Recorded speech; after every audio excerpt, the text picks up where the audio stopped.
자, 그래서 세 번째 인물로 넘어갑니다. 이 최규남이라는 분을 이제 설명을 좀 해야 될 것 같아요. 아까 제일 처음에 나왔던 국력은 과학력, 6.25가 일어나는 그날에 국력은 과학력 칼럼 쓰신 분. 이분은 우리나라 최초의 물리학자입니다. 물리학 박사십니다. 근데 이분에 대한 최초의 기록은 이렇게 나와요. 야구선수. 연희야구의 거성 최군. 연희 전문이 뭐 지금 연세대가 야구부 처음 우승한 거예요. 그래서 조선일보 기자가 특집 기사를 낸 거예요. 야, 키가 180이고 108 넘고 딱 투수 폼을 해가지고 야, 연희 야구를 유사일에 그러니까 그 창단일에 처음 첫 우승을 이끈 야구부 주장 최규남 군. 그리고 축구도 우승으로 이끌었는데 축구에서는 골키퍼했다. 뭐 이런 기사가 나와요. 그래서 이 사람은 유학을 간다고 하니까 조선일보 기대가 큰 거예요. 미국에 가서도 미국 대학 스포츠를 본지에 송고하기로 돼 있다 해서 몇 분발 경성발 뭐 기차를 타고 미국으로 가는 우리 스포츠 스타 최군의 뭐 문을 기대한다 했더니만 얘가 유학 가더니만 물리학을 한 거예요. 소식은 끊기고. 그래서 우리나라 최초의 물리학 박사가 되십니다. 근데 물리학 박사가 될 쯤에 31년, 이분이 32년에 아마 물리학 박사를 받을 텐데 31년에 이 사람이 조선일보를 계속 보고 있었던 것 같아요. 그때는 대학 졸업자가 몇 명 안 되니까 졸업하는 사람들의 그 수석 졸업 이런 사람들이 이렇게 신문에 났던 거죠. 그 중에 하나가 최선엽이란 분이 이렇게 나왔던 것 같아요. 이렇게 보면 되게 여대생 졸업치고는 포스가 20몇 살이잖아요. 저렇게 난 것 같아요. 나니까 갑자기 이분이 이제 최선엽 선생은 이화여대 음대를 졸업하고 이화여대 교수가 됩니다. 거기에 편지 한 장이 와요. 지난 봄 조선일보에서 선엽 씨의 모습을 봤다. 마음에 듭니다. 우리 사귀읍시다. 저는 미시간대에서 PhD 과정을 받고 있는 최규남이 씨인데 우리 잘 어울릴 것 같다고. 1931년 이야기입니다. 지금 만약 그런 편지를 받았다면 어떨 것 같아요? 이상하게 생각했겠죠. 거기에 답하면 정상이 아니죠. 그렇잖아요. 그러고 그냥 답도 안 하고 있었어요. 1년 뒤에 박사를 받고 왔은 거예요. 이화여대 옆에 연희 전문 교수가 됐겠지. 또 찾아왔네? 왜 답장 안 하시냐고. 나이가 12살이 많아요, 남자가. 요 분은 어마어마한 갑부의 딸이고, 저기는 우리가 여성들이라면 가장 싫어할 수 있는 호르머니를 둔 노총각. 초가집에 살고 있는. 왜 나 마음에 안 들어요? 뭐 이런 식이죠. 근데 이제 너무나 사람이 자신감 있고 유머 감각이 뛰어나고 이러니까 둘이 사귀기 시작하고 그 두 사람을 이어준 사람이 나옵니다. 최선엽의 오빠가 이어줘요. 오빠는 최선엽 여동생의 친구가 마음에 들었던 거예요. 그래서 이대에 계속 와. 그래서 동기인데 이소란이라는 분하고 결혼하게 됩니다. 근데 결혼하면서 결혼할 때쯤 되니까 아까 말했던 우리 물리학 박사 최규남이 계속 옆에 있는 거예요. 괜찮은 것 같은데? 저 친구가 괜찮다니까 잘해보라 그래서 연애를 하기 시작합니다. 그럼 연애를 그때 어떻게 했을까요? 1930년대. 이거는 나중에 최선엽 선생이 우리나라 30년대 연애법이라고 이렇게 수필집을 냈어요. 두 사람이 여름에 수영장에 갑니다. 원산에 기차를 타고 원산까지 그때 원산 명사신미가 유명하잖아요. 가서 수영을 합니다, 남녀가. 그리고 골프장에 앉아가지고 이렇게 노래를 부르고. 잘 사는 사람만의 이야기가, 그게 아까 최규남은 굉장히 못 사는 사람이었어요. 그러니까 자신감이 있었던 거예요. 자신의 자신감이 있어. 그렇게 해서 결혼합니다. 근데 제 동서는, 이것도 보성 벌교에 가시면 도로가 두 개가 있어요. 하나가 태백산에 조정래로가 있고요. 이쪽 도는 최동선로가 있어요. 이분은 엄청난 갑부 집안이에요. 그러니까 태백산맥에 나오는 아마 갑부 집안은 이 집안을 이야기했을 거예요. 그래서 이 최동선이라는 분은 나고 자랄 때 한 번도 걸어서 학교를 가본 적이 없어요. 말을 타거나 하인이 업어가거나. 엄청난 거부였고, 이 아인슈타인이 있는 베를린에 유학을 갔을 때 아인슈타인의 그때 월급이 그때 환전하면 33원이었대요. 이 사람은 그때 3,000원을 주고 바이올린을 삽니다. 아인슈타인의 100달치 월급을 가지고. 그게 그 당시에 최고의 비싼 바이올린이었대요. 뭐 그런 게 그 보성 벌교에 가시면 최동선 음악당에 전시가 되어 있습니다. 근데 이분은 일본이 또 너무 싫었던 사람이에요. 일본이 너무 싫어서 칩가하고 사십니다. 일제 말기에는. 그래서 꽃만 키우고 살았어요. 그래서 보면 저 보이세요? 화초를 사랑하시는 오빠. 누가 썼을까요? 동생이 썼죠. 동생이 이 기록을 다 남겨요.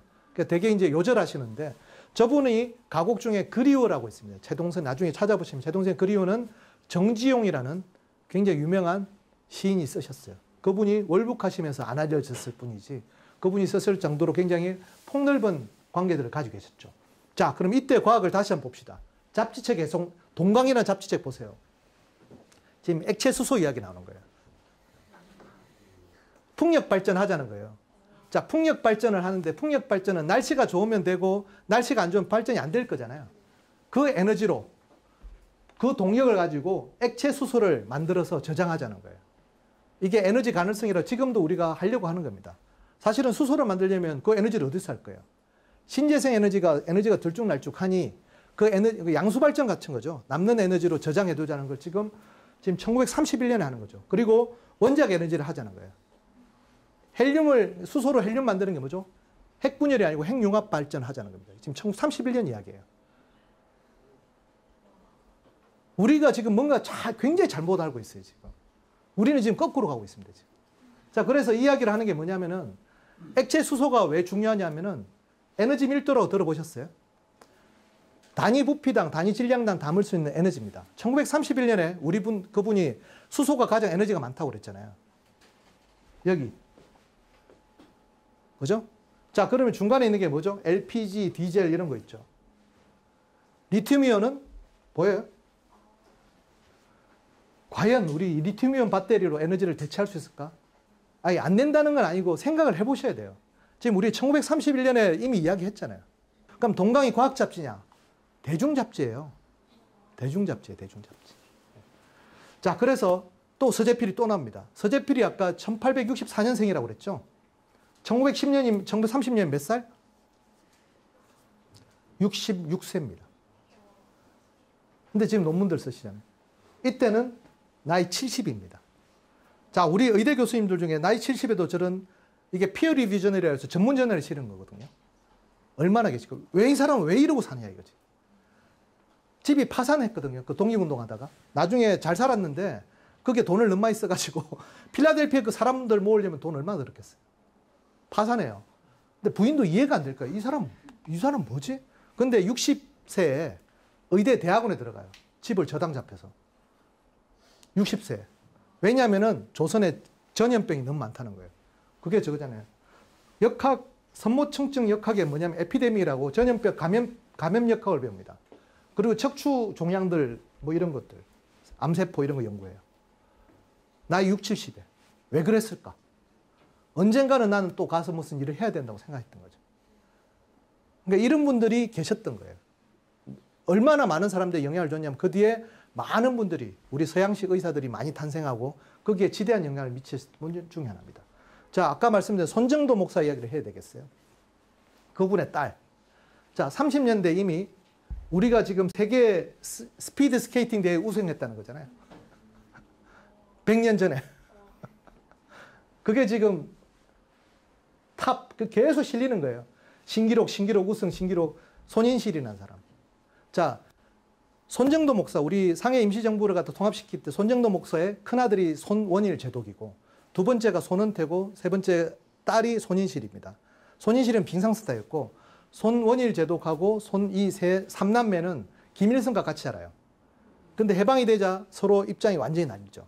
그래서 손원일 제독은 우리나라에 대한민국에 해군을 창설해서 북한이 그 남침을 할 때 이쪽에 부산 앞바다로 먼저 왔어요.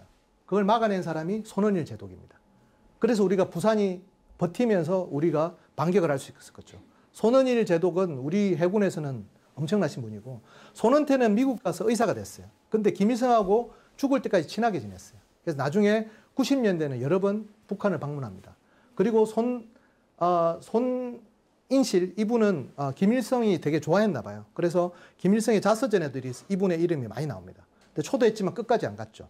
그리고 미국으로 또 가서 살게 되셨는데 그래서 그 손정도 목사는 우리 국가의 어떤 대한민국 임시정부와 우리 대한민국 탄생에 결정적 역할을 영웅이었고, 그래서 큰아들인 손원일 제독은 동작도 국립묘지에 묻혀 있고, 둘째였던 손은태는 지금 평양 애국열사령에 묻혀 있습니다.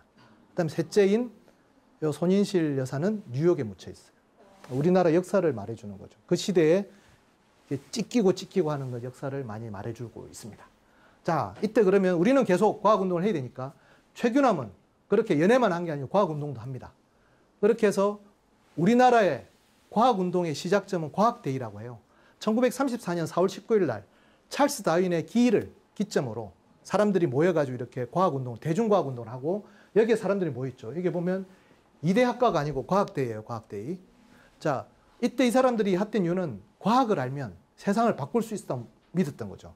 그래서 전국에 있는 그 과학자들 모아서 대중과학 강연을 하고, 그 동영상 상영도 하고 막 그래요. 거기에 중심에 섰던 인물 중에 아까 말했던 최초의 물리학자였던 최규남이었어요. 근데 이 사람들의 구호가 불순해. 이때 외친 구호가 과학데이 구호. 한 개의 시험관이 세상을 뒤집는다. 이 사람들은 과학을, 아까 아인슈타인을 상대적으로 했던 거는 여기도 역시나 독립운동이라 생각했던 거예요. 이광수가 그렇게 외쳤듯이. 그래서 여기 보면 이 사람들이 그 다음에 만든 게 과학조선, 조선일보가 만든 게 아니고 그때 발명학회라는 걸 만들어서 우리나라의 과학 잡지를 처음 만듭니다. 근데 창간호인데 이것도 지금 국립중앙도서관에 여러분 원본을 볼 수 있어요. 창간호 첫 페이지가 벌써 이순신 거북선이 나와요. 지금 일제시대잖아요. 근데 저 이야기를 왜 해? 그러니까 본인의 의도들을 다 드러내는 거예요. 그 다음에 그때 우리가 비격 진천내로 왜군을 무찔렀다는 이야기를 하잖아요, 지금. 일제시대 때. 과학자들이 모여서 저런 이야기부터 하는 거예요. 그래서 우리가 과학을 더 잘하면 또 이길 수 있다는 생각을 계속 하는 거예요. 당연히 탄압을 받게 되죠. 이렇게 했던 이분들이 결국은 우리 과학에 다 시도들입니다. 여기 보면 이인이라는 분이 계시죠. 우리나라의 최초의 변리사입니다. 그리고 이 최초의 변리사 이분은 이승만 정부, 우리나라 대한민국 정부 수립의 초대 법무부 장관이십니다. 이분이 요 발명학회 이사장이고 과학데이를 갖다 추진위원장이에요. 김용건이라는 사람은 그 경성공업대학, 우리나라 그 서울공대 전신이죠. 경성공업대학 1회 졸업생이시고 상대성 이론을 갖다가 또 알렸던 그런 분이시기도 합니다. 그런 분들이 이렇게 다 모여 있는 거죠. 네. 자, 그래서 최규남은 그러면 그 다음에 어떤 역할을 했을까? 최규남 시대는 이제 앞에 있던 1920년대가 30년대 활동했잖아요. 최규남의 신문, 기고문 한번 보실까요? 여기 오른쪽에 보면 신흥물리학의 취향. 그러니까 요새 지금 최신 물리학이 뭘까라는 걸. 자, 100년 전에 신문 과학 이야기입니다. 잘 보세요. 지난 20년간 물리학 발전이 대단하다. 새로운 이론이 계속 나오고 있는데 일찍이 전 세계 과학의 일대 혁명적 센세이션을 일으킨 아인슈타인의 상대성 이론도 어흥간에 고전 물리학으로 귀결되었고. 야, 지금 시대가 어때? 야, 상대성 이론이 한물 간 거야. 유행 지났어잖아요. 새로운 게 뭐냐면은 더 브로이, 슈레딩거, 하이젠베르크, 폴 디렉, 플랑크 같은 웨이브 미케닉스, 퀀텀 미케닉스 하랍니다. 양자역학 하자는 거예요, 지금. 이 사람은 우리나라 최초로 양자역학 수업을 하신 분입니다. 30년대. 연애만 한 건 아니고. 이게 지금 여러분 찾아보실 수 있어요. 그리고 여기 뒤에부터 쫙 나옵니다. 아원자 구조. 원자 핵이 어떻게 구성되고 그때 중성자가 막 발견되기 시작하거든요. 그런 이야기를 다 하십니다. 러더포드 실험이 어떻게 되고. 우린 지금 막 배우는 것 같죠. 그 당시에 우리 100년 전에 우리 중고등학생들 다 알아요. 이때 100년 전에 다 했다니까요. 지금 나온 게 아닙니다. 자, 그래서 송도 고보 고등학교 갔잖아요. 이게 윤치호가 만든 학교입니다. 근데 그 캠퍼스 크기가 와세대 대학보다 컸어요. 그 안에 실험실도 다 있고요. 저기에 물리학자들, 생물학자들 다 모였습니다. 자기의 꿈이 그거였으니까. 고등학교 선생님 같지만 논문을 발표하는 거 보시죠. 하이젠베르크 불확정성 원리와 맥스웰 방정식과 양자역학적 논문을 내십니다. 이미 30년대. 그리고 저거를 영문저널에 발표해요. 저렇게. 도상록. 이런 분들이 이미 100년 전에 우리나라에 있었던 거예요. 양자역학 논문 쓰신 분들. 그러니까 왜 안 알려진지에 대해서는 제가 좀 이따 이런 들면. 그러니까 이 100년 전의 이야기를 전부 다 왜 우리가 역사에 다 삭제해버렸는지는 조금 이따 이야기 드리겠습니다. 자, 그런데 이 과학운동을 했던 분이 다 잡혀 들어가요. 이유가 아까 그 과학지식 보급회였잖아요. 그 과학대회 했던 사람. 회장 윤치호 돼 있고 사찰 목적은 과학지식 보급 및 산업정진을 도모했다. 그렇게 해서 구속됩니다. 식민지에서는 이렇게 하면 안 되는 거예요. 근데 목표가 너무 뚜렷하잖아요. 한 개의 시험관이 세상을 뒤집는다 그러고 갑자기 거북선 가르치고. 그러니까 안 되는 거지. 그러니까 수학도 우리는 안 가르친 거죠. 일제가. 그래도 꾸역꾸역 갔던 거죠. 자, 그래서 이제 우장춘 이야기까지 우리가 좀 가야겠습니다. 아까 우범선 이야기는 제가 드렸죠. 그죠? 그러니까 우범선은 어떤 생각으로 그런 걸 했는지 모르겠어요. 그런데 이거는 반드시 아셔야 되는 게 우장춘은 자기 아버지 이야기를 한 번도 생전에 입 밖에 낸 적이 없습니다. 누구나 자기 아버지가 명상황후 시해 사건에 가담했다는 것도 알고 있어요. 자기 아버지 이야기는 하지 않습니다. 그건 중요하지 않다고 생각했는지도 모르겠습니다. 자, 그러면 이 사람은 어떤 인생을 살았지를 한번 보시죠. 우장춘이 이렇게 알려지기 전에 우장춘보다 먼저 알려진 유명한 사람은 이분이었어요. 이태규라는 분인데 혹시 버나르드 운동 들어보셨어요? 버나르드 운동이 일어난 게 이때입니다. 1931년 7월 20일에 일어났는데 그때 신문에 저렇게 칼라로 인쇄가 버나르드 운동이 시작됐다고 알려져요. 근데 그 구석에 조그맣게 우리나라 최초의 이학 박사가 탄생했다는 말이 나옵니다. 사실은 이학 박사가 최초는 아니었고 그 앞에 이원철이라는 분이 계세요. 여러분 국립비상대 가면 이원철 관이라고 있어요. 우리나라 최초의 천문학 박사세요. 최초 이학 박사는 아니고 두 번째 이학 박사시고 세 번째가 아까 말했던 최규남입니다. 어쨌든 간에 이분이 계신데 이분이 중요한 거는 그거보다는 교토제국대학 조수, 그러니까 교원으로 있다는 거예요. 조수면 지금 전임 강사 정도 될지도 모르겠습니다. 일본의 그 교수 시스템 되게 복잡하긴 한데 어쨌든 이분이 식민지에서 우리나라 최초의 화학 박사를 받습니다. 그리고 우리 대한화학회를 이분이 만드시고 아까 최규남은 대한한국물리학회를 만드셨던 분이고 그 앞에 아까 최윤식이라고 양복 입고 서울역에 있던 분, 그런 분은 대한수학회를 만드셨어요. 근데 이분들을 우리가 알아야 되긴 하겠죠. 자, 근데 이분은 그보다 더 중요한 거는 이때 교토제국대학에서 박사학위를 받은 게 끝난 게 아니고 교토제국대학 교수가 됩니다. 동년배 교수가 누가 있냐면은 유카와 히데키하고 유카와 히데키가 있죠. 그 사람이 일본의 노벨 물리학상 받은 사람이에요. 중간자 발견해가지고. 그 동시대 인물들입니다. 그분들하고 거의 같은 급에 있었던 분들이 우리나라에도 있었던 거예요. 단지 우리나라가 식민지였기 때문에 안 알려졌을 뿐이고.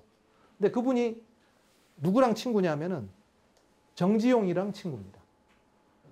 정지용은 월북 시인이라서 우리나라 역사에는 안 알려져 있어요. 그렇지만 아까 말씀드렸던 그 최규남이 결혼할 때도 최선엽의 오빠인 최동선과 되게 친구였고 이렇게 폭넓은 행보를 보이셨고 이 정지용 때문에 이태규가 천주교 세례를 이렇게 받았다는 게 이태규 선생님의 자기 자서전에 이렇게 나옵니다. 그렇게 해서 이태규는 일본에서 유명한 인사가 되죠. 그리고 이태규의 조카가 혹시 이회창이라는 분 아세요? 정치인. 예. 큰아버지가 이태규라는 분이십니다. 나중에 이태규는 귀국하셔가지고 우리나라의 거의 모든 과학 시스템을 만드신 분이십니다. 예. 아무튼 간에 이 이태규가 우장춘을 이렇게 만납니다. 자, 교토. 일본의 최고 명문대는 우리 동경대학을 생각할 수 있죠. 근데 문과 쪽이고요. 이과 쪽은 교토제국대학이 대부분입니다. 그러니까 교토제국대학이 이과 쪽이라서 아까 말했던 일본의 노벨 물리학상 받은 사람 유카와 히데키, 그다음에 토모나 시니치로 둘 다 교토제국대학 출신이고 동기들이고 이 이태규랑 거의 동년배입니다. 거기에 또 하나의 한국인 교수가 있었어요. 그게 리승기란 분입니다. 이것도 전혀 안 알려져 있죠. 이분도 월북하셨거든요. 그러니까 우리나라 학문 시스템이 왜 이렇게 안 알려졌냐면 이분들이 월북하고 막 이렇게 나눠지다 보니까 요거 빼고 저거 빼고 이렇게 하다 보니까 다 없어져 버린 거예요. 그러니까 우장춘도 저게 아버지가 명상황후 시에 뭐 이래 버리니까 잘 안 알려지고 뭐 이런 것들도 있는 것이고. 어쨌든 우장춘은 1935년 도쿄제국대학에서 박사학위를 받습니다. 그 박사학위 논문이 종해합성에 관한 거예요. 종해합성은 대단히 놀라운 논문이 뭐냐면은 여러분 종이라는 거 스피시즈라는 거. 그러니까 찰스 다윈의 종의 기원이라는 게 있죠. 종이랑 스피시즈라는 게 정의가 뭘까요?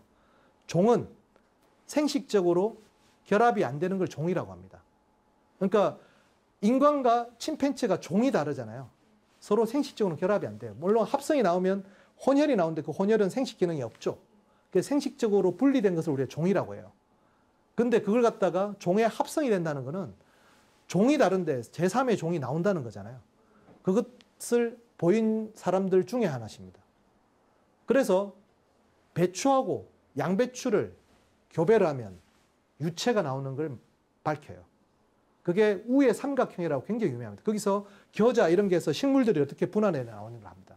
다윈의 진화론이 가장 맹점 중에 하나가 진화가 될 때 생물이 어떻게 다른 종으로 만들어지는지를 설명하기는 좀 어려웠어요. 근데 그 뒤에 많은 사람들이 다른 종으로 분화되는 여러 가지 그 증명을 해냅니다.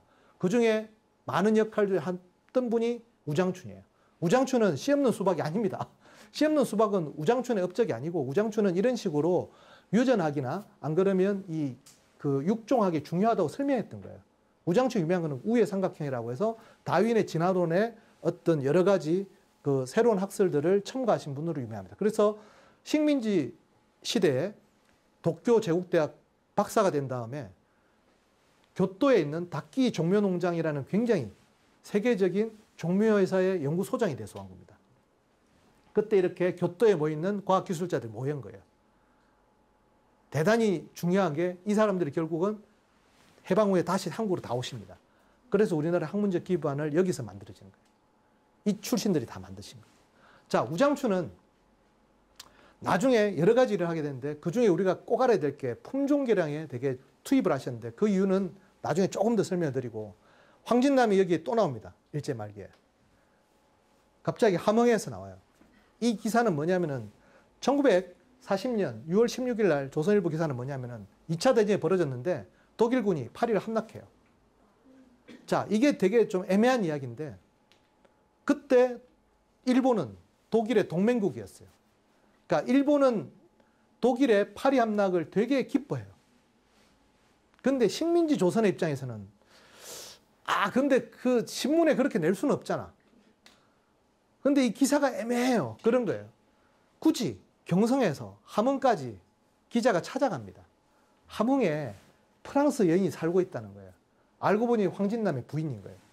황진남은 다시 또 함흥에서 태어났다가 갓난아기 때 아버지 따라 하와이 이민 갔죠. 아버지가 쌀농사로 갑부가 돼가지고 캘리포니아 주립대 버클리 대학에 입학을 했어. 근데 3.1운동이 벌어져 학교를 자퇴하고 상하이 임시정부에 가서 하다가 상하이 임시정부가 분리되니까 독일의 베를린 유학 갔더니만 아인슈타인 있네. 아인슈타인하고 만난 다음에 다시 독일의 하이퍼 인플레이션 때문에 고민해가지고 어디로 가냐면은 소르본노 대학에 들어갑니다. 파리 소르본. 퀴리 부인 나오는데. 거기 들어가서 다시 물리학을 해요. 거기서 프랑스인과 결혼해서 다시 함흥, 자기가 태어난 함흥에 와서 의과대학 교수가 된 거죠. 자, 여기 보면 그렇게 왔을 때 조선일보 기자 찾아갔더니 통역으로 남편 황진남이 와서 설명을 했다는 거예요. 한마디 조선을 못하니까. 자, 그렇게 왔는데 이렇게 물어보는 거죠. 자, 고국이 함락됐는데 심정은 어떠합니까?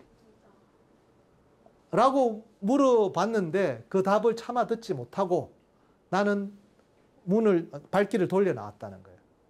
그러니까 여기서 함흥까지 출장 보냈을 때는 답을 들어왔었어야 되는데 왜 기자는 그 말만 했을까요? 그 말에 숨겨 있는 거예요. 이 안타까움. 그러니까 일본의 승전보의 안타까움 등등이 섞여 있는 거죠. 그런 것들이 좀 우리가 이 당시에 지식인들이 그 삶을 버텨내는 방식으로 그분들이 안 힘들었겠어요. 그렇다고 사실대로 독일 만세라고 쓰기도 그렇고 또 그렇다고 그 프랑스 여인한테 나라 망했는데 어떠세요? 이거 묻기도 좀 이상하잖아요. 그런 이야기를 쓰는 거예요. 이렇게. 그러니까 지식인들이 그 당시를 버텨나온 방식으로 우리가 생각을 해볼 수도 있는 거죠. 하여튼 이런 것들인데 황진남이 여기에 있다는 게 이제 나오는 거죠. 이때 우장춘은 일본이 망한다고 생각했어요. 그래서 가족들이 되게 걱정합니다. 자기 어머니는 일본인이죠. 자기 부인도 일본인이죠. 애들도 지금 일본에서 크고 있잖아요. 근데 곧 패망할 거다고 이야기하면서 조선인 청정들을 불러 모으기 시작해요. 얼마나 불안했겠어요. 그리고 이 황진남도 일본이 곧 패망할 거라고 생각했던 것 같아요. 그래서 여운형이라는 사람, 아까 사진에 보면 여운형하고 상하이 임시정부 같이 했죠. 둘이 연락하기 시작합니다. 이미 우리나라 조선 지식인들 대부분은 일본이 곧 질 거라는 걸 알았어요. 라디오를 듣고 있었고, 가장 결정적인 거는 소련의 대사관이 서울에 있었습니다. 해방될 때까지 있었어요. 그런데 마지막에 소련은 독일하고 싸웠잖아요. 그러니까 당연히 그 소식을 엄청 많이 알고 있었죠. 그래서 이 사람들은 준비하고 있습니다. 그래서 45년 8월 15일 날 해방이 됐을 때 되게 우리가 생각을 많이 해야 되는 거는 우리나라 철도, 발전소, 공장 어디든 서지 않았습니다. 정상적으로 가동했어요. 그게 왜 가능했을까? 거기 있던 엔지니어나 기술자나 과학자들이 조선인으로 다 채워졌거든요. 방송도 그대로 되고 있었고 아무 문제 없었어요. 심지어 그날 바로 저녁에 조선 학술원이 만들어집니다. 학자들이 다 모여서 이제 가을 학기에 개강을 해야 되잖아요. 수업을 어떻게 할지 결정합니다. 그러니까 이미 준비하고 있었던 거예요. 우리가 곧 쟤들이 이제 넘어가니까 그러면 어떻게 할 것인가 해서 경성제국대학 이름의 제국을 뺍니다. 경성대학으로 바꾼 다음에 가을 학기에 시작해요. 그리고 우리나라 최초로 수학 강좌가 시작됩니다. 거기 최윤식과 이런 사람들이 모인 거예요. 그리고 최규남 이런 사람 다 모여서 물리학은 어떻게 할 것이고 도상록도 모이고요. 이 사람들이 이미 다 준비하고 알고 있었던 거예요. 그때 최규남은 학교에서 해임된 상태고, 그러니까 조선 그 과학자들 다 쫓아냈는데 이 사람들은 따로 다 연락을 하고 있었던 거죠. 곧 우리는 어떻게 할까. 그래서 사람들이 그때 알게 된 조선이 곧 독립될 걸 알게 된 결정적인 계기는 8월 16일입니다. 8월 15일 날 총독부가 여운형을 부릅니다. 자, 조선 총독부의 가장 큰 고민은 뭘까요? 내가 살아서 일본에 돌아갈 수 있을까? 그러면 어떻게 되죠? 조선인 중에 가장 신망 있는 사람과 타협을 해야 돼요. 그렇게 해서 여운형과 타협을 합니다. 8월 15일 날. 그리고 그 사실을 8월 16일 날 대중연설로 이를 알립니다. 여기 휘문중학교인데 여기 어디냐면은 지금 안국동에 가시면 현대건설이 있어요. 그게 옛날 휘문중학교 자리입니다. 휘문고등학교 자리입니다. 거기서 연설을 하고 여기 보면 아까 말했던 그 별과 같이 이여성이란 분. 복장이 어떻게 보이세요? 굉장히 모던하죠. 여름철에. 모던하잖아요. 이여성은 우리나라 최초로 야외 패션쇼를 하신 분입니다. 그러니까 복장들이 지금 장난들이 아니죠. 양복을 입으면서도 모던하고 한복 같기도 하고 이런 것들이 이 당시에 이런 패션을 했던 모더니즘을 선도했던 분들이 계셨던 거죠. 자, 그래서 이여성의 동생이 이쾌대라는 분입니다. 그 미술관 가면 많이 나와요. 이분도 월북했기 때문에 안 알려져 있어요. 최근에 많이 그러니까 너무나 월북하고 이런 게 막 섞여 있다 보니까 우리가 다 역사가 끊겼는데 어쨌든 그분의 많은 유물들이 저기 이건희 컬렉션이라든지 그 뮤지엄 산은 뭐냐면은 그 한솔 재지라고 해서 거기도 이제 삼성 가문이죠. 그래서 삼성 가문이 굉장히 이분들 월북 작가들의 그림들을 많이 모았어요. 그분들 덕분에 그러니까 삼성 재단이나 이런 것 덕분에 그 해금된 후에 이제 이쾌대 남은 작품들이 우리한테 많이 알려진 거죠. 저기에 남아있던 그 유가족들이 엄청 마음고생했을 텐데 그분들의 이제 시대를 잘 보시면 이게 해방 전후에 한국 상황을 그린 거예요. 굉장히 헐벗고 굶주린 걸 그린 게 아니고 그만큼 우리가 서로 이렇게 이 형제끼리 대립하는 모습들을 그렸다고 보셔도 될 것 같습니다. 그런 모습들이 되게 안타까운 거죠. 이중섭도 그 중에 하나고 수많은 그때 화가, 예술가, 문인들, 과학자들이 해방 후에 고생을 더합니다. 이념 갈등 때문에. 그 중에 하나가 이 사진인데요.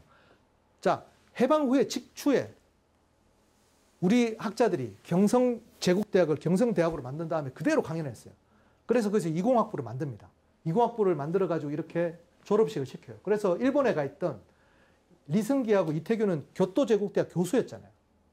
굳이 올 필요가 없잖아요. 그게 훨씬 좋은 데잖아요. 옵니다. 그냥 옵니다. 박철재란 분도 교토제국대학 박사예요. 거기 그때 조수를 하고 있었고, 뭐, 이렇게 재밌는 분인데 도상록 이분도 교수로 이제 합류한 거죠. 이분은 만주에서 대학 교수를 하고 있어요. 이분들 다 오신 거예요. 그렇게 됐는데 46년 이때 첫 졸업생이 나오니까 얼마나 기뻤겠어요. 기뻤는데 이때 미군정에서 서울대학교 그 국대안이라고 해서 국립서울대학교 그 안이 나옵니다. 국대안이라고 하는데 그렇게 되면서 어떤 거냐면 이때까지 남아있던 서울에 남아있던 모든 관공립대학을 단 하나의 대학으로 만드는 거죠. 그게 서울대학교입니다. 서울대학교는 경성제약대학을 물린 게 아니고 경성공업전문대학, 경성의과전문대학, 그 다음에 경성광산전문대학, 그 다음에 농업전문대학 수많은 그 관공립 대학들 다 합친 거예요. 그래서 거기 보면 우리나라에 있는 서울에 있는 대학 중에서는 연대, 고대, 이대 빼고는 다 합친 거예요. 그게 서울대학교. 굉장히 대학생 수도 많고 지금도 그렇죠. 어쨌든 그렇게 만들어졌는데 여기에 이제 또 이임학이라는 분이 계신데 요 분이 왜 저분은 24살이에요, 이때. 24살인데 교수입니다, 교수.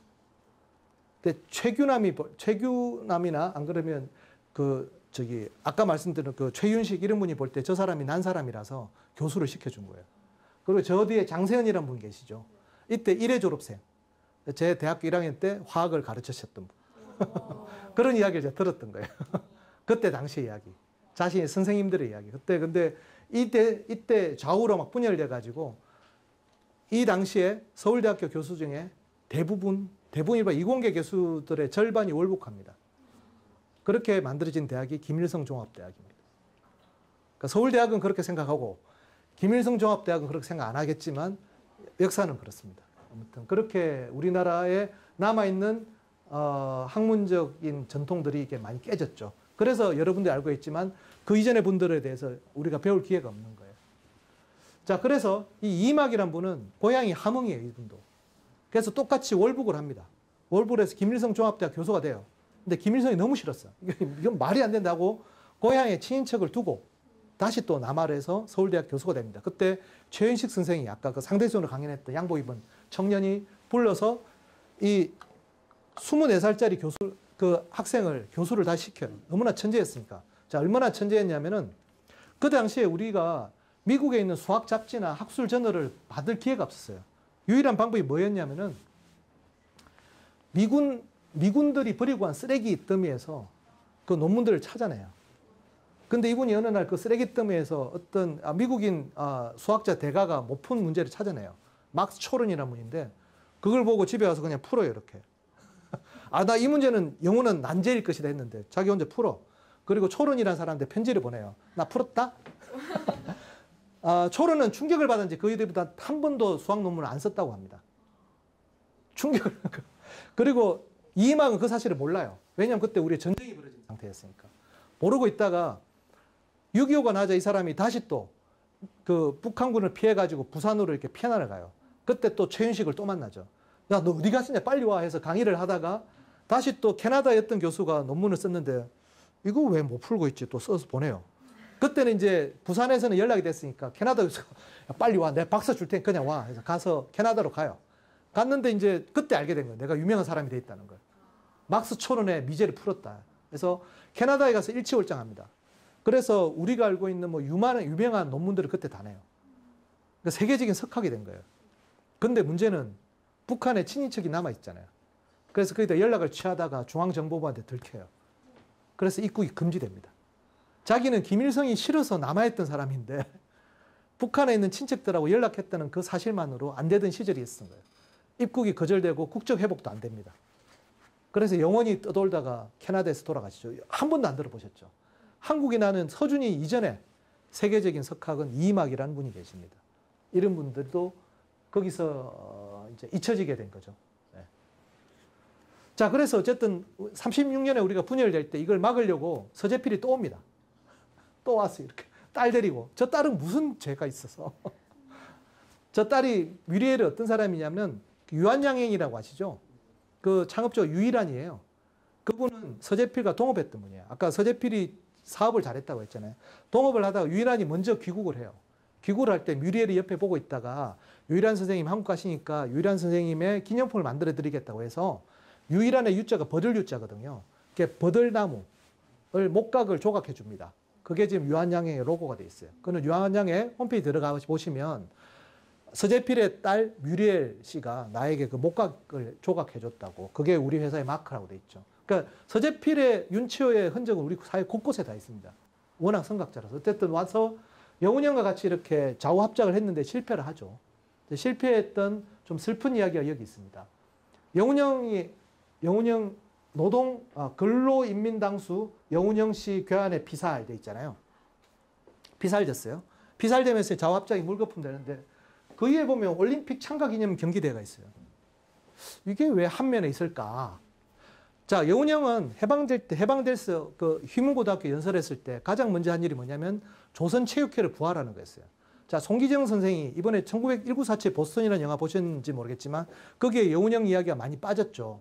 그 이유는 이 사람은 또 많은 사람들이 또 약간 이념적으로 잘못 보고 있는 게 있어서 그런데 아무튼 여운형 선생이 이건 송기정 선생이 자서전에 나옵니다. 자기가 베를린 올림픽에 갈까 말까 고민할 때 송기정 선생에게 격려해 준 사람은 여운형입니다. 여운형은 그때 조선중앙일보라는 신문을 하고 있었는데 우리나라 최초로 신문의 스포츠면을 만든 사람이에요. 그 이유가 뭐냐면 송기정이 그때 베를린에서 우승하니까 전 세계가 들썩였잖아요. 스포츠의 힘을 알 거예요. 빙상스타, 손인실도 그렇지만 그게 되게 중요했던 거예요. 조선을 알리는 방법에서. 그래서 해방이 되자마자 이 사람이 제일 먼저 한 게 조선체육회를 부활하는 거였고 국제경기대회에 출전하는 거였어요. 자, 1947년 4월 19일 날이 보스턴 마라톤 대회였어요. 거기 출전합니다. 송기정, 그 다음에 베를린 때 동메달 땄던 남성용, 그 다음에 최신이었던 서윤복. 이건 또 서윤복이 자서전에 나와요. 서윤복은 그때 완주를 한 두세 번밖에 안 했던 완전 신인이었어요. 근데 이 송기정하고 남성용이 집중 훈련을 시켰던 거죠. 세 사람이 떠납니다. 자, 떠날 때 주목을 받던 게 1936년에 베를린 올림픽 이후에 40년하고 44년 올림픽이 없습니다.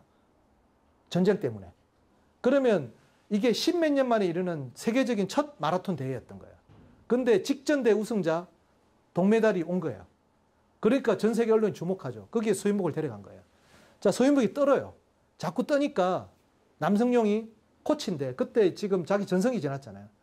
페이스메이커로 출전합니다. 그 사람들이 물어봐요. 왜 지금 나이가 너무 들었잖아. 11년 전 이야기인데 당신은 태극기의 의미를 아냐고. 내가 선수 때 한 번도 태극기를 달고 뛰어본 적이 없는데 이번이 태극기를 달고 뛸 수 있는 처음 기회고 마지막 기회다. 그렇게 해서 남성용 그 선생의 이야기가 서윤복 자서전에 보면 20km까지 오버페이스 안 하도록 남성용이 같이 뜁니다. 이렇게. 20km 지점에서 이렇게 신호를 주는 거예요. 네가 치고 나가라. 그럼 30km 지점에 송기정이 또 이렇게 태극기 들고 서 있는 거예요. 그래서 그 서윤복 자서전에 그렇게 뛰었다는 거예요. 그렇게 우승합니다. 세계 신기록으로. 막 부둥켜 알고 울죠. 그래서 그 장면이 되게 감동적인데 그렇게 하면서 그게 1947년 4월 19일이에요. 전 세계 코리아라는 이름이 알려집니다. 그리고 6월 달에 IOC 총회가 열립니다. 그때 대한민국에, 한국에, 코리아에 IOC 가입이 승인돼요. 대한민국 정부가 없었죠, 그때. 그때 우리 미군정 하에 있었다고요. 대한민국 정부는 1948년 8월 15일 되는데 이미 그 전에 IOC에 우리가 코리아라는 이름으로 가입을 성공합니다. 너무나 기뻤던 거예요. 그래서 여운형 선생이 올림픽 참가 기념 국제종합경기대회를 열어요. 거기에 축사하러 가시다가 암살되신 거예요. 그러니까 이 사진 하나에 우리 근현대사의 좌우분열의 비극이 있는 거죠. 그렇게 해서 우리나라는 전쟁에 빠져들게 되는 것이죠. 그렇게 나온 게 이 장면입니다. 그렇게 이해되죠. 괴뢰군 보련 남침을 기도, 국력은 광력. 제가 첫 장면에 이런 이야기를 하신지 아시겠죠. 근데 강재규 감독이 대단한 게 실제로 제가 찾아보니까 그때 맞아요. 저렇게 자연과학 학제 최규남 선생이 이렇게 국력은 과학력으로 했는데 그 이유는 뭐냐면은 자연과학의 혐오를 가지고 문과만 마친 사람들이 대학에 와서도 문과 계통만 전공한다. 이런 사람들은 자연과학에 아무런 교양이 없는 것은 물론이고 자학에 대한 이해조차 없는 반신불수의 대학 졸업생이다. 그런데 이와 같은 인문계통 졸업생이 사회에 나와서는 정치, 경제, 법률, 기타 중요 방면에 지도적 격으로 군림하여 이공학부 출신의 기술자를 부리는 지도적 지위를 점하게 된다. 통렬한 비판하는 거죠. 똑같이 이광수가 말했듯이 과학하고 부르짖었다. 근데 그 슬픈 과정에도 사람들은 계속 노력을 했던 거죠. 그 흔적들을 우리가 많이 찾아봐야 되는데 서재필은 다시 좌우합작을 하다가 여운형이 암살되면서 다시 또 미국으로 돌아갑니다. 세 번째 쫓겨나는 거예요. 근데 미국 가서도 이런 육성을 남겨요. 저게 지금 국립중앙도서관에 있습니다. 녹음이 있어요. 서재필가 말한 것이요. 내가 가든지 안 가든지 사람들이 자꾸 오라고 그러니까 아무쪼록 조선 살게들 하시오. 합하면 살 거고 나뉘면 죽어질 거예요. 아니 4,000년 살았는데 왜 나눠 사냐고. 나는 설령 미국에 있더라도 내 정신은 조선 사람과 같이 있으니 아무쪼록 합심하고 합동해서 잘 살기를 간절히 바라고. 이게 1949년이에요. 그리고 50년에 전쟁이 일어납니다. 51년 1월 달에 사망하세요. 그 마지막 장면이 남아 있습니다. 이게 그 사람의 인터뷰예요. 지금 울고 있잖아요. 그가 죽음을 맞이하자 안도했다. 그만큼 고통스러워했기 때문이다. 평생 이렇게 사셨는데 얼마나 안타깝게. 왜 전쟁이 일어나서. 그러니까 아까 그 백인 병사가 왜 그냥 서울을 보고 펑펑 울었을까. 예. 자, 그럼 그냥 실망하고 살지 않았어요. 최규남, 그 씩씩한 그분은 저 칼럼을 쓴 다음에 부산으로 우리가 피난 가잖아요. 서울대학교도 다 피난 갑니다. 거기서 서울대학 총장이 되세요. 왜냐하면 서울대학 총장이 납북됐거든요. 서울대학 총장의 초기 분들이 다 납북됩니다. 6.25 때. 다 북한에 사망했어요. 혼자 남았어. 어떻게 서울대학 총장 돼가지고 한국물리학회를 만드십니다. 그 다음에 최윤식은 대한수학회를 여기 부산에서 만드세요. 여기가 국제시장 앞에 있어요. 저 박철재라는 분은 아까 말씀드렸죠. 저분도 교토제국대학 교수로 계셨다고. 그리고 우장춘이 이때 한국에 온 겁니다. 50년 3월에. 그리고 몇 달 뒤에 전쟁이 일어났잖아요. 이 사람이 한국에 올 때 문제가 있었어요. 한일 그 수교가 안 됐기 때문에 서로 이렇게 이주하는 게 허용이 안 됐어요. 근데 아까 어땠다고 그랬죠? 우범선이 강원달이라는 사람 통해서 한국에 호적이 됐다는 게 나중에 이 사람이 알았어요. 그래서 그걸 보내주니까 어떻게 오냐면은 유일하게 방법이 조선에 있던 일본 국적에 있는 사람들은 보내지고 일본에 있던 조선 국적의 사람들은 보내졌잖아요. 그 조선 국적을 증명합니다. 그렇게 한국에 오시게 됩니다. 왔는데 3달 뒤에 전쟁이 벌어졌어. 모든 사람들이 생각했어요. 저 사람 다시 일본 망명할 거라고. 아니, 가족들 다 일본에 있잖아. 근데 이 사람이 이런 말이었어요. 내 이때까지 어머니의 나라를 위해 살았지만 이제부터는 아버지의 나라에 충성을 하겠다. 그리고 한국에 뼈를 묻을 것을 약속한다. 실제 그렇게 합니다. 이 모든 가족들이 지금 일본에 묻혀 있어요. 우장춘만 한국에 묻혀 있습니다. 유언이었습니다. 왜 그렇게 했는지 모르겠어요. 그리고 계속 품종을 개량합니다. 뭘 개발했을까요? 이분. 우장춘의 가장 큰 업적. 배추입니다. 배추. 원래 배추는 얼갈이 배추처럼 이렇게 희물희물해요. 튼실하고 뚱뚱한 거 있잖아요. 우장춘이 개발하신 거예요. 무, 총각김치 같은 거 이런 걸로 하는데 김장김치를 많이 못 해 먹잖아요. 큰 무, 이분이 개발하신 거예요. 자기 주전공이 배추잖아요.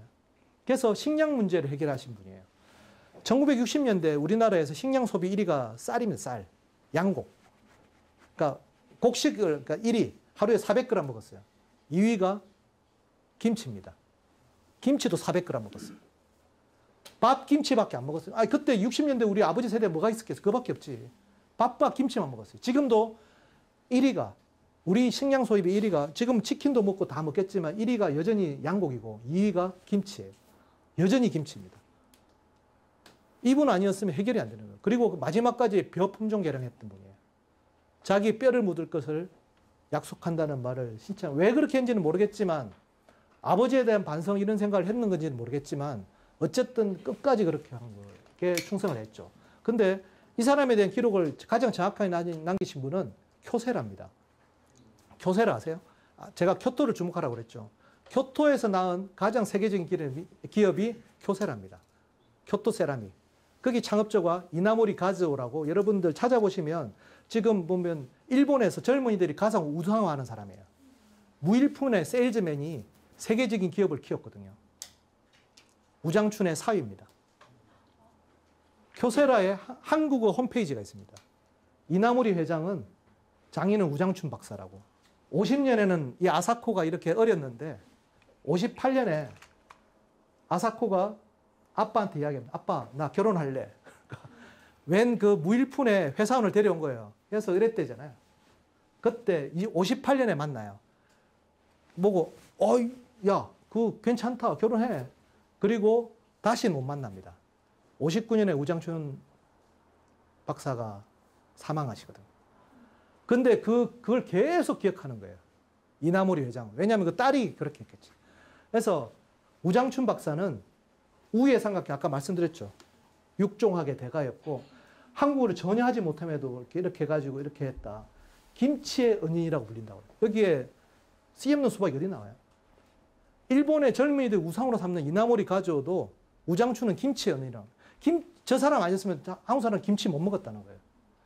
그렇게 해서 이나모리 회장이 이렇게 기념하는 이유는 자신한테 경력을 줘서 그 58년에 만나서 격려를 받고 이나무리 회장이 창업한 게 교세라거든요. 그래서 매년 수원에 있습니다. 우장춘의 묘가. 그 우장춘의 묘를 찾아간다는 거잖아요. 그리고 그 다음 이야기도 있죠. 박지성이 어떻게 되냐면 그 2002년에 월드컵 때 우리가 알려졌잖아요. 박지성이 교토 퍼플상가였어요. 그때 한국 사람이 야 교토 퍼플상가 뭐지 저게? 구단주가 이나무리 가져옵니다. 박지성을 발탁한 거예요. 그래서 박지성을 만나서 너 잘할 수 있다고 해서 영국으로 이렇게 그 프리미어리그 진출을 도와주죠. 교세라 한국어 홈페이지입니다. 삼성전자 못지않은 엄청난 세계적인 기업의 회장이 저 이야기를 남길 만큼 우장춘은 대단한 사람이라는 걸 우리만 모르고 있는지도 모르겠습니다. 아무튼 그래서 마지막에 이제 황진남 또 나옵니다. 이거는 도쿄에서 발견된 거예요. 계속 정리하지만 하와이에서 태어났는데 하와이에서 자라서 버클리 대학 들어갔는데 상해 임시정부에 합류했다가 그 합류 분리하니까 베를린 대학에서 아인슈타인 만나서 소르보노 대학에서 프랑스 여행과 결혼해서 하몽에 다시 돌아왔는데 교토에 갔어. 왜? 유교가 벌어졌어요.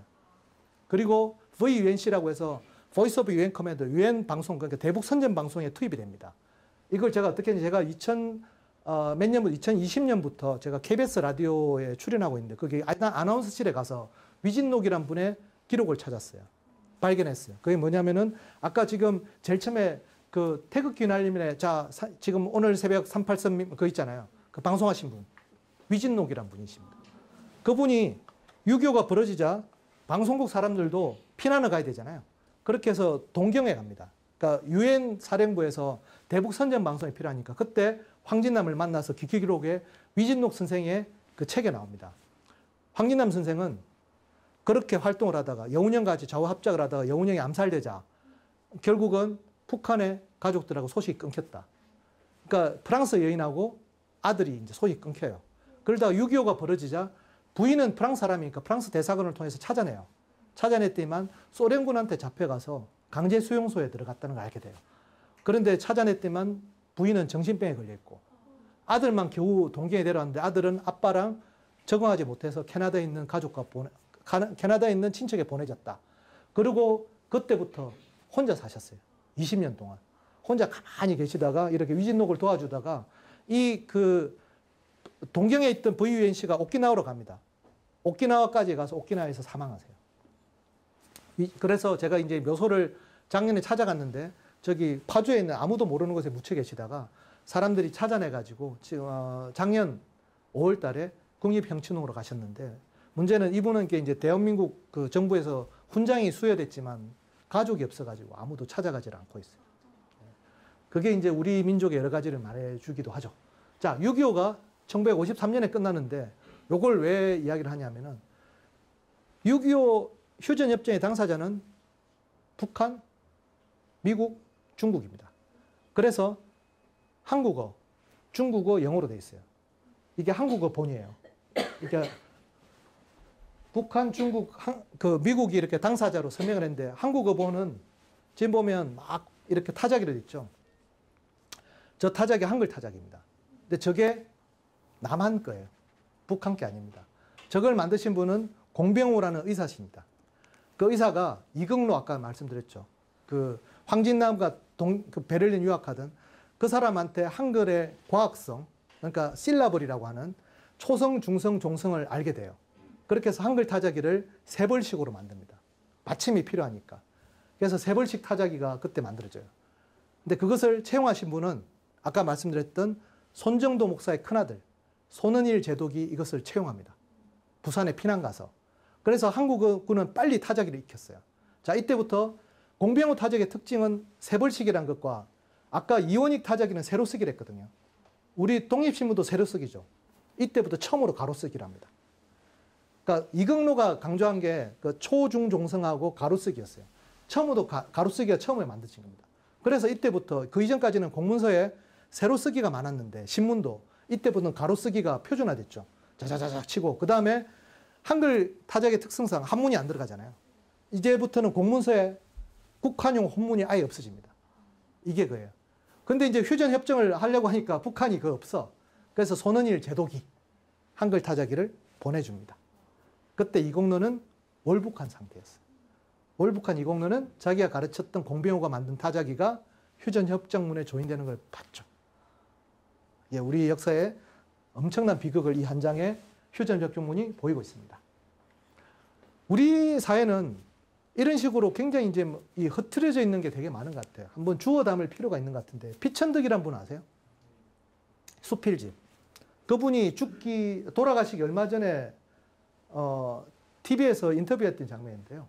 선생님이 90평생을 살아왔는데 선생님 인생을 어떻게 평가할 수 있을까? 내가 친일은 안 했다. 친일을 안 했는데 그저 착하게 아름답고 살려고 했는데 과거의 저항운동을 꼭 해야 될 필요가 여러 번 있었다고. 그때 그걸 못하고 뒷고물고 숨어 다니면서 한숨이나 푹푹 쉬고 한 게 너무나 쪽팔리고 나한테는 인생이 아니다. 그래서 사회자가 또 물어, 그럴 수밖에 없는 시대적 상황이 있잖아. 아니라 꼭 해야 되겠다고 했던 분들이 아까 말씀드린 그 과학자들이었다고 저는 생각을 해요. 시대 정신이 뭐였냐면은 과학을 모르면 죽을 것 같은 사람들이었던 거예요. 그렇기 때문에 그 어둠 속에서도 뭔가를 해냈댔고 뭔가를 파고들었고 그 어려운 순간에도 뭐 독일에 유학 가기도 하고 어떻게든 해가지고 그 명랑케 하려면 그 시대를 견뎌왔던 거예요. 그렇지 않고서는 우리가 해방된 그 이디오피아에 원조받던 우리나라가 바로 이렇게 나올 수가 없는 거죠. 그래서 요 음악 아시나요?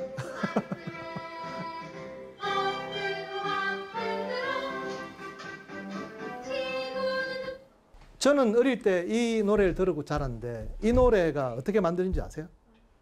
1969년에 아폴로가 달에 착륙합니다. 그때 동요 작사가 윤석중 선생이 이 곡을 쓴 거예요. 자, 이 보면 지금도 지구를 둥글다고 안 믿는 사람들이 있죠. 지구는 둥그니까 자꾸는 그 소리에 단 날라까지. 그러니까 지구 구형설, 그 다음에 달까지 우리가 언제가 가겠다고 하는 거죠. 제가 71년생인데 저는 이 노래 듣고 자랐어요. 제가 어릴 때는 누가 이런 이야기하면 전 달나라 이야기예요. 제가 마크 주커버그랑 동갑이거든요. 근데 제가 어릴 때는 어머니가 주산학원 해봐요. 주산 모르죠? 주산 알아요? 마크 저커버그는 주산학원에는 안 갔을 것 같아요. 그러니까 우리가 시작점이 다른 거예요. 근데 그때 생각했던 게 뭐냐. 언젠가는 우리도 우주선 보낼 수 있다고 생각했어요. 이 노래 들으면서. 달 날아가겠네. 근데 실제로 우리가 누리호 만들었잖아요. 세상 사람들이 깜짝 놀랐어요. 아니, 저 나라가 어떻게 갑자기 자동차 반도체라더니만 로켓을 쏘지? 당연한 게 아니에요. 옛날 우리 불과 몇십 년 전에 생각해보면 초토화됐는데 왜 그 사람들이 울고 그랬을까? 그렇게 했던 사람들이 있는 거죠. 윤석중 선생은 어떤 사람이냐면 이분이 옛날에 일본에 유학할 때, 그때가 2차 대전 때예요. 그래서 이광수는 그때 친일로 돌아서서 일본에서 징병, 학도병, 그 일본에 유학 간 애들 보고 지원하라고 막 했어요. 그때 윤석준 선생이 여관에 찾아갑니다. 가만히 듣고 있다가 저희 준원 선생이 참 지식인이신데 제가 하나 예를 들겠다고. 운동회를 하는데 5바퀴만 도는 경기가 있다고 칩시다. 5바퀴 하면 그럼 돌면 되잖아요. 근데 왜 10바퀴를 도세요? 남들 하는 만큼만 하지 왜 자꾸 나서시냐고. 신용만 하고 살면 되잖아요. 네 말이 옳다라고 했대요. 자, 윤석중 선생이 동요 작곡가 호가 뭐냐면은 석동이거든요. 돌석자의 아이동, 돌아이. 아니 말씀 아까 저항운동이라면 이분들은 유쾌하게 버텨내신 거예요. 죽으면 죽었죠. 안 하면 되지 뭘 그렇게까지. 그게 아까 피천득 선생의 이야기입니다. 아까 과학을 하셨던 분, 황진란 선생이라든지 이분들이 이막 이런 분들이 어떻게 그 시대를 견뎠을까? 유일한 희망이 무엇이었을까? 그런 생각들을 제가 하는 거죠. 이렇기 때문에 우리가 지금 10위권이 됐고 그 다음에 지금은 그냥 로켓 쏘는 걸 너무 당연시 여기잖아요. 제가 어릴 때 안 그랬다니까. 저거는 달나라 이야기였어요.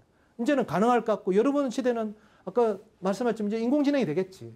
또 그때도 여러분 중에 누가 나오겠죠. 누군가 또 세계를 뒤집는 사람들이 나오겠지. 지금은 이런 그런 시대가 됐거든요. 그걸 알려면 우리 100년 전에 이미 조상들이 그 고민을 했다는 거예요. 개화기를 생각하면 우리가 다 어둡고 식민지 시대 어둡고 힘들고 막 이런 생각 맞아요. 그렇지 않고 그 시대를 육회 발랄 깜찍하게 대차게 개기면서 버텨왔던 사람들이 있다는 걸 꼭 알아주시면 좋겠습니다. 이 시간에 마치도록 하겠습니다.